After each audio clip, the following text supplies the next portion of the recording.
ನಮಸ್ಕಾರ. ಕರ್ನಾಟಕ ಕೋಲಾರ ಜಿಲ್ಲೆ ಬಂಗಾರಪೇಟ್ ಟೌನ್ನಿಂದ ಹಜರತ್ ಮಾತಾಡ್ತಾ ಇರೋದು. ನಮ್ಮ ಭಾರತ ದೇಶ ಸಂಪತ್ತು ಗಟ್ಟಿ ಭದ್ರ ಮಾಡಿ ನಮ್ಮ ದೇಶ ಸೂಪರ್ ಪವರ್ ಆಗಬೇಕು ಅಂದರೆ ಏನು ಮಾಡಬೇಕು, ಏನು ಮಾಡಬಾರ್ದು ಅದು ತಿಳ್ಕೊಳ್ಬೇಕು.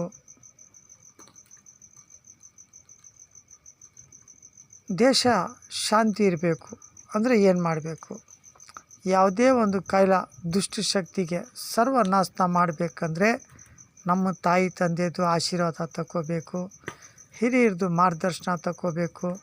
ನಮ್ಮ ಭಾರತ ದೇಶದ್ದು ಇತಿಹಾಸ ತಿಳ್ಕೊಂಡ್ರೆ ಖಂಡಿತ ನಮ್ಮ ದೇಶ ಸೂಪರ್ ಪವರ್ ಖಂಡಿತ ಆಗ್ತದೆ.